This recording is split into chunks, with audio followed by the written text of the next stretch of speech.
নমস্কার বন্ধু, আজ আপনাদের শিয়ালদা হতে নিয়ে যাব মদনপুর কৃষ্ণনগর গ্যালোপিন লোকালে।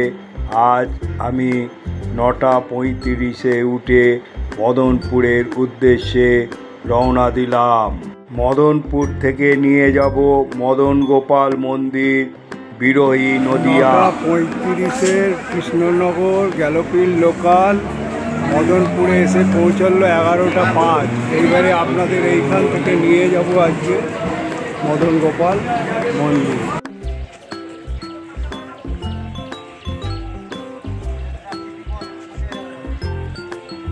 এই স্টেশন থেকে নেবে ওই যে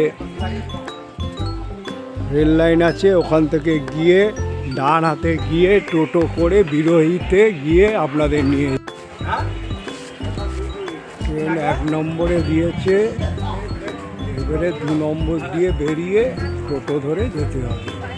ঠিক এইভাবে যে রেল ক্রসিং আছে এখান থেকে বেরিয়ে যেতে হবে। 2 নম্বর প্ল্যাটফর্মের ডান দিক দিয়ে কিছুটা হেঁটে যেতে হবে। হেঁটে গিয়ে টোটো ধরে আপনাদের নিয়ে যেতে হবে, টোটো বা অটো ধরে। চলুন নিয়ে যাই। মদনপুর স্টেশনের পূর্ব দিকে 6 কিলোমিটার দূরে একটি গ্রাম বিরোহী। এই বিরোহী গ্রামেই আজ আমি টোটো করে আপনাদের নিয়ে যাব। গ্রামে মজা নদীর যমুনার তীরে মদন গোপালের একটি দালান মন্দির আছে এবং মন্দিরে মদন গোপালের বিগ্রহ বেশ প্রাচীন। এই গ্রাম্য পরিবেশ, গাছগাছালি দেখতে দেখতে আপনারা এইভাবে আসবেন। কত সুন্দরভাবে এইখানের প্রাকৃতিক পরিবেশ। মদন গোপালের একটি দালান মন্দির আছে। মন্দিরে মদন গোপালের বিগ্রহ বেশ প্রাচীন। বহুকাল আগে এক অজ্ঞাতনামা বৈষ্ণব এই গ্রামের বাঁধানো এক বটগাছের তলায় মদন গোপালের আরাধনা করতেন। উক্ত ভক্ত সাধক দেহত্যাগ করলেও তার ভক্তগণ গ্রামে মদন গোপালের বিগ্রহ স্থাপন করেন। পরে কোনো এক সময় নদিয়া রাজ কৃষ্ণচন্দ্র পৃষ্ঠপোষকতায় মদন গোপালের এই দালান ও মন্দিরটি নির্মিত হয়। বহুবার সংস্কার হওয়ার এই মন্দিরটি 250 বছরও বেশি পুরনো। মন্দিরটি উঁচু ও ভিত্তিবেদির ওপর স্থাপিত। মন্দিরের গর্ভগৃহে সংলগ্ন দালানের মেঝে শ্বেতপাথর দিয়ে তৈরি। মন্দিরে একটি কাঠের সিংহাসন ও কাঁঠাল গাছের বংশীধারী মদন গোপাল ও নিম কাঠের রাধিকা মূর্তি আছে। এছাড়া বলরাম ও রেবতী ও জগন্নাথের 3টি কাঠের তৈরি মূর্তি, একটি ছোট বিষ্ণু মূর্তি আছে। মন্দিরের কাঠের দরজায় সুন্দর মূর্তি ও নকশা রঙের প্রলেপ এখন অনেকটাই ম্লান। সম্প্রতি মন্দিরের সামনে একটি নাট মন্দির নির্মিত হয়েছে। মহারাজ কৃষ্ণচন্দ্র মদন গোপালের সেবার জন্য 150 বিঘে লাখেররা জমি দান করেছিলেন। এই জমির খুব সামান্য অংশ এখন মন্দির কর্তৃপক্ষর হাতে আছে। মন্দিরে একটি কাঠের সিংহাসনে কাঁঠাল গাছের বংশীধারী আর মদন গোপাল ও নিম কাঠের রাধিকার মূর্তি আছে। এছাড়া বলরাম, রেবতী ও জগন্নাথের 3টি কাঠের মূর্তি তৈরি। মূর্তির একটি ছোট বিষ্ণু মূর্তিও আছে। মন্দিরে কাঠের দরজার সুন্দর মূর্তি। আর এখানে যারা মনস্কামনা করে তারা ছলন হচ্ছে মন্দিরে গোপাল ঠাকুর রেখে যায়, সেটাও আপনাদের তুলে ধরলাম। নাট মন্দির ছাড়াও এই মন্দিরে এখানেও বসে করা যায়, সেটাও আপনাদের তুলে ধরলাম। এখনও করা যায়, পরীক্ষণ করে দেখাচ্ছি আপনাদের। ঘর প্রদক্ষিণ করা যায়। মন্দির প্রদক্ষিণ হয়ে গেল।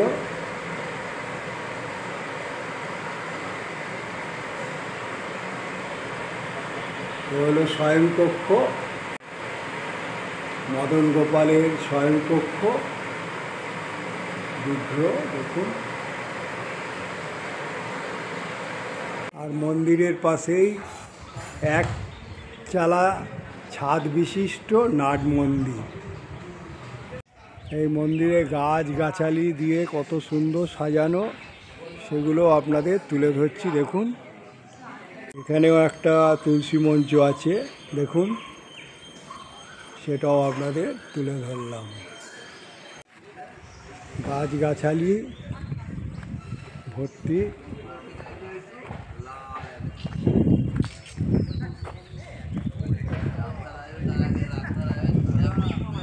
এখানে বাথরুমেরও ফেসিলিটি আছে, দেখে নিন, পুরুষ মহিলা। বহুকাল আগে এক অজ্ঞাতনামা বৈষ্ণব এই গ্রামের বাঁধানো একটি বটগাছের তলায় মদন গোপালের আরাধনা করতেন। ভক্ত দেহত্যাগের পর মদন গোপালের বিগ্রহ স্থাপন করেন। এই হলো প্রাচীনতম বটবৃক্ষ।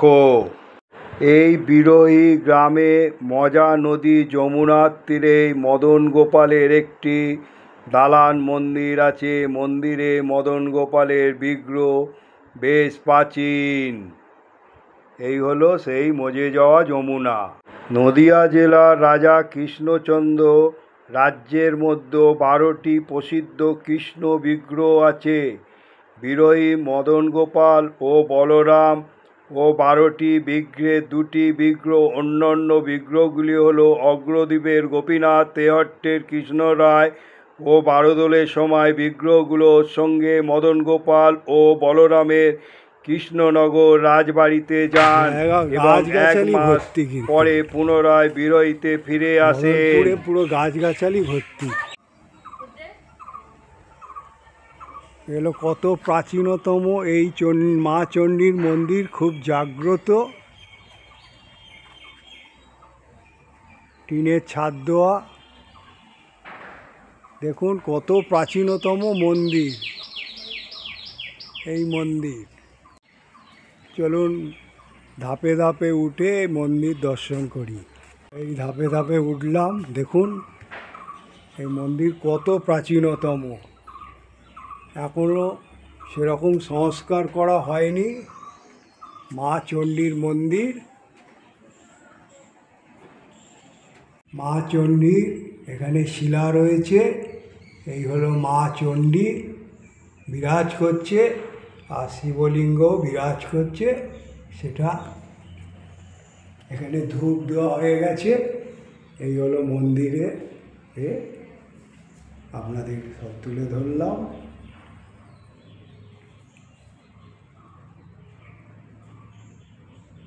জয় মা, জয় মা।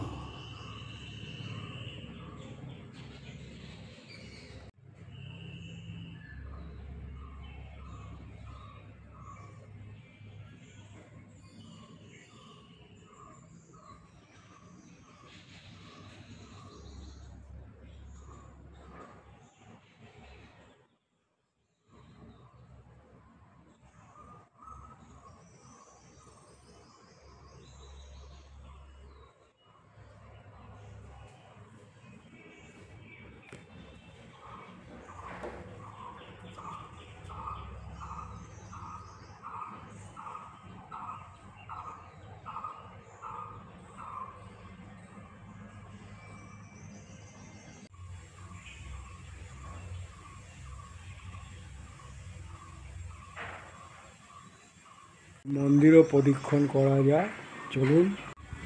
এই হলো প্রদক্ষিণ করার জায়গা। এই হলো যমুনা নদী বয়ে গেছে তার পাশ দিয়ে। কত পুরনো প্রাচীন মন্দির, সেটা না দেখলে বুঝতে পারবেন না।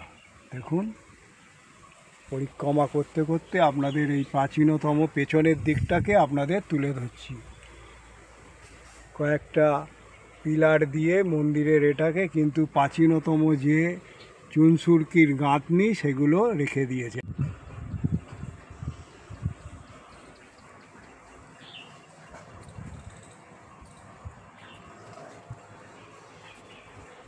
কাঁঠাল গাছে দেখুন কাঁঠাল হয়েছে, কত প্রাচীনতম এই মা চণ্ডী, খুব জাগ্রত এই মন্দির। দীক্ষণ হয়ে গেল। মা চণ্ডী বাংলার ইতিহাস বলতে গেলে তিনি হলেন হিন্দু দেব দেবীগণের মধ্যে অন্যতম প্রধান শক্তিদেবী। তিনি দেবী দুর্গার এক রূপ। চণ্ডী শব্দটি দেবী দুর্গার বিভিন্ন নামের মধ্যে একটি, যা তার শক্তি ও ক্ষমতার প্রতীক। চণ্ডী মঙ্গল নামে একটি মধ্যযুগীয় বাংলার সাহিত্যকর্ম আছে, যেখানে দেবী বিভিন্ন লোককথা ও গানের মাধ্যমে তার শোষণের কথা বলা হয়েছে।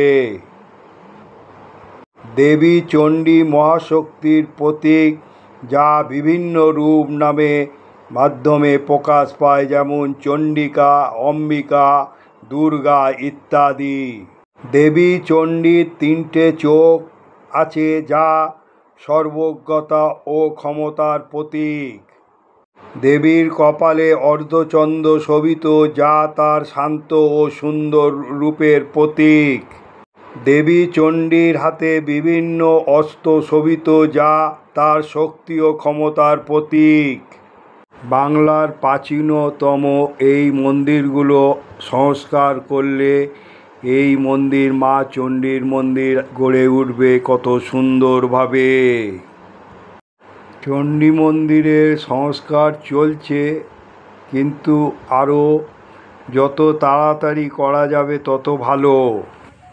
এখানে একটা তুলসী মঞ্চ আছে, আর তারপরেই মা চণ্ডীর মন্দির। এই মন্দিরের হচ্ছে বেল গাছ, দেখুন এইখানে অনেকে মনস্কামনা করে পুজো দিয়ে। আর এই হলো মা চণ্ডীর কত প্রাচীনতম মন্দির। মন্দিরে নিত্য পুজো ছাড়া ভাইফোঁটার দিন মদন গোপালের বিশেষ পুজো হয় এবং মন্দির প্রাঙ্গণে বিরাট মেলা বসে। মেলাটি 400 বছরেরও বেশি প্রাচীন বলে দাবি করা হয়। এছাড়া দোল ও অষ্টমী উপলক্ষে বিশেষ উৎসব পালন করা হয়। গ্রামে মন্দিরের একটু দূরে একটি দোল মঞ্চ আছে। দোলের সময় বিগ্রহ ওই মঞ্চ রেখে দোল উৎসব পালন করা হয়। আগে ভাইফোঁটার দিন মেয়েরা জাতি ধর্ম নির্বিশেষে মদন গোপালের উদ্দেশ্যে মন্দিরের দেওয়ালে ফোঁটা দিতেন, কিন্তু এখন সেই রেওয়াজ অনেকটা কমে গিয়েছে। দেবতাদের ভাই হিসাবে আরাধনা করা ও ভাইফোঁটা উপলক্ষে মেলা আরও কোথাও দেখা যায় না। স্থানীয় লোকেদের বিশ্বাস, মদন গোপালের আশীর্বাদে তাদের ফসল ভালো হয়, তাই সব ধর্মের গ্রামবাসীরা গাছের প্রথম ফল ও বা উৎপন্ন ফসল মদন গোপালকে প্রথমে নিবেদন করেন। মদন গোপাল প্রথম একক ছিলেন কথিত আছে, কিন্তু মন্দিরের পূজারী এক রাতে স্বপ্ন দেখলেন মদন গোপাল তাকে যেন বলছেন, বহুদিন বৃন্দাবন ছেড়ে এসেছি রাধিকা বিরহে দিন কাটাতে। যমুনা নদীতে এক খণ্ড নিম কাঠ ভেসে আসছে, সেই কাঠে রাধিকার মূর্তি তৈরি করে আমার মন্দিরে প্রতিষ্ঠা কর। নমস্কার পণ্ডিত মশাই, হ্যাঁ, আমি আজ এই মদন গোপাল মন্দিরে এনেছি। এটা কত বছর পুরনো? এটা 1760 সালে। আর এই মন্দির কখন খোলে? আর এই মন্দিরে কোন কোন অনুষ্ঠান হয় সেটা বলুন। আর এই মন্দিরে যাতে আসে সেই আসার রাস্তাটাও বলে দেবেন, সহজ উপায়। আর এখানে যে অনুষ্ঠানগুলো হলো আর ভোগের কি ব্যবস্থা আছে সেইটা বলবেন। এইগুলো বলে আপনি আর এই মন্দিরের বিগ্রহে যে যে দেবতাগুলো আছে তাদের সম্বন্ধেও 2-4 কথা বলবেন। এটা হচ্ছে কৃষ্ণচন্দ্র রাজা, কৃষ্ণনগরে কৃষ্ণচন্দ্র রাজা প্রতিষ্ঠিত করেছিল 1760 সালে এই মন্দির। হ্যাঁ, তারপরে হচ্ছে 5টায় হচ্ছে মাখন মিষ্টি দেওয়া হয়।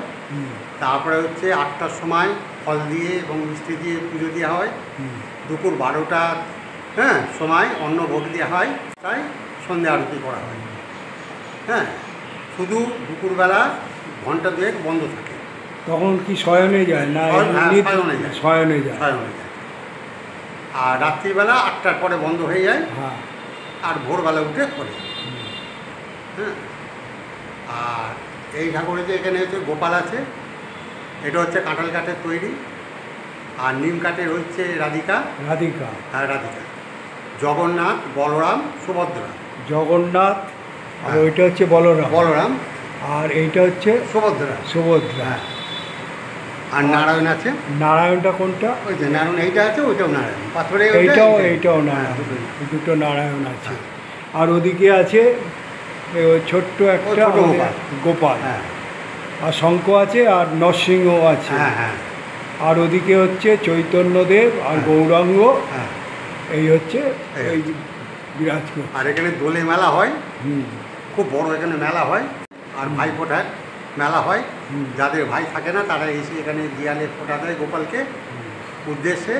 এবং দোলের সময় এখানে হিন্দু মুসলমান যে কোনো জাতি, পাশে একটা মন্দির আছে, সেই মন্দিরে ভোরবেলা উঠে ঠাকুরের পাশে পেছনে পিছনে, হ্যাঁ ওই রোডের ধারে, রোডের ধারে ওই মন্দিরে ভোরবেলা উঠে চলে যায়। হ্যাঁ, 4টের সময় সেখানে হিন্দু মুসলমান সবাই তার পায়ে আবির দিতে পারে, ছুঁতে পারে। বছরে একটা দিন জনসাধারণের জন্য খোলা হয়। মানে এই বিগ্রহ ছুঁতে পারে, ছুঁতে পারে। হ্যাঁ, তাছাড়া আর পারে না, পুরোহিত ছাড়া। পুরোহিত ছাড়া। এই হলো এখানকার ইতিহাস। যা মানত করে যায় এবং তার ফল হয়। এবং বহু দূর দূরান্ত থেকে এখানে লোক ওই তো আসে। ছলন রেখে গেছে দেখছি। হ্যাঁ, এসে গোপাল মানসিক করে যায় এবং তারা সন্তান হলে পরে আবার গোপাল দিয়ে যায়। সেই হচ্ছে গোপাল দিয়ে গেছে হ্যাঁ। অনেকে। এটা হচ্ছে রেল স্টেশন, হচ্ছে কাছে হচ্ছে মদনপুর। মদনপুর থেকে অটো বা টোটো, যে কোনো গোপাল মন্দির বললেই হয়ে যাবে। বিরোহী। হ্যাঁ, আর বিরোহী মানে স্ট্রেট হচ্ছে বিরোহী বাজারে নামতে হবে। বিরোহী বাজার থেকে নেবে অল্প একটুখানি 5-7 মিনিটের রাস্তা, সোজা গোপাল মন্দির বললে এখানে যাওয়া যাবে। এবং বহু দূর দূরান্ত থেকে এখানে আসে এবং বহু পুরনো এই মন্দির, 1760 সালে। 1760 সালে কৃষ্ণচন্দ্র রায় প্রতিষ্ঠা করেছে। প্রতিষ্ঠা। তাহলে এই হলো ইতিহাস মন্দিরের। এই মন্দিরের ইতিহাস পণ্ডিত মশাই বললেন। দেখুন, এখন মন্দিরে ভোগ নিবেদন হলো, সেই জন্য গর্ভগৃহ বন্ধ হয়ে গেল। মদন গোপাল মন্দিরের দোল মন্দির। চলুন দোল মন্দিরে নিয়ে যাই। এইখানে পঞ্চম দোল হয়, এই দোল মন্দির, সেটাও আপনাদের কাছে তুলে ধরছি। চলুন।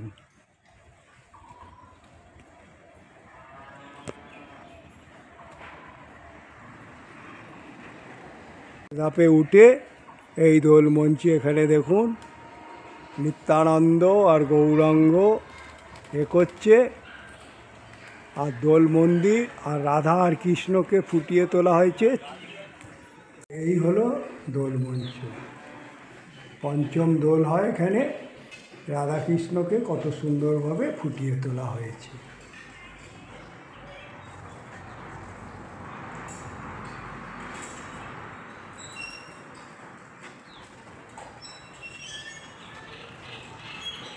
পরীক্ষণ করি।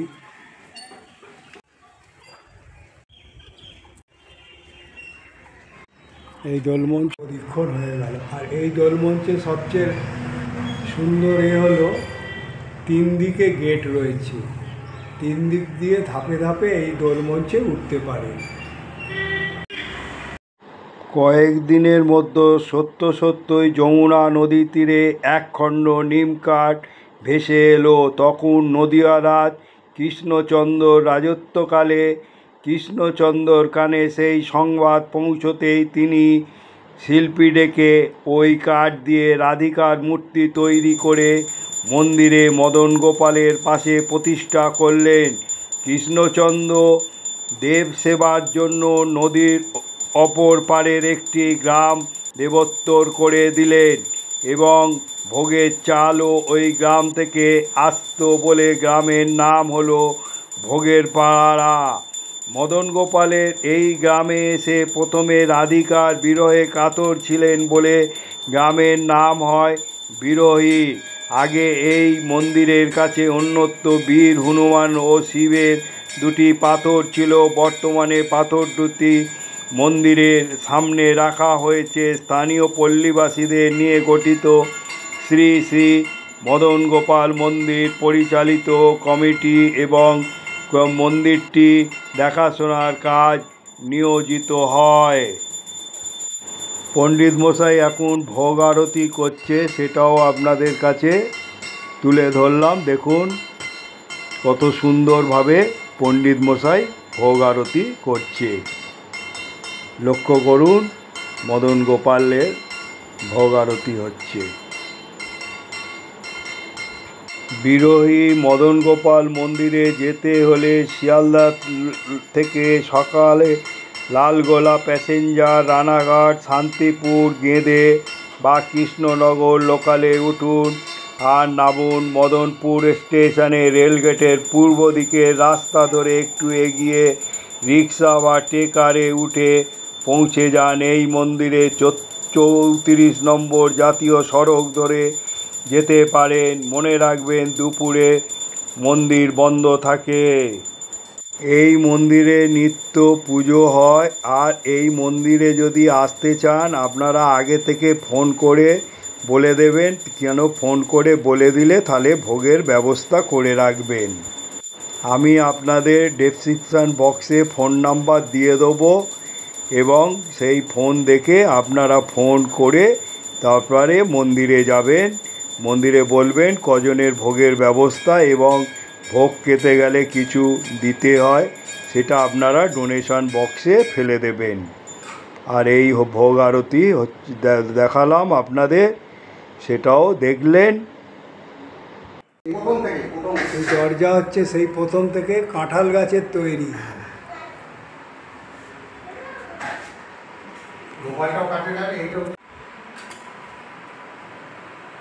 গোপালজি হচ্ছে কাঁঠাল গাছের তৈরি, কাঁঠাল কাঠের। আর হচ্ছে রাধাজি হচ্ছে নিম কাঠের তৈরি। এখানে কিন্তু কাঠের বিগ্রহ। কত সুন্দরভাবে এই মন্দির গড়ে উঠেছে। রাজা কৃষ্ণচন্দ্র রায় এই মন্দির গড়ে দিয়েছে। এই মন্দিরে আমি প্রসাদ গ্রহণ করব। আজকের হচ্ছে অন্ন, ডাল, 2 রকমের তরকারি এবং ভাজা। এইটা নিবেদন করেছেন আমাকে, তা আমি এখানে এটা গ্রহণ। পরমান্ন আমাকে দেওয়া হয়েছে, সেটাও দেখুন।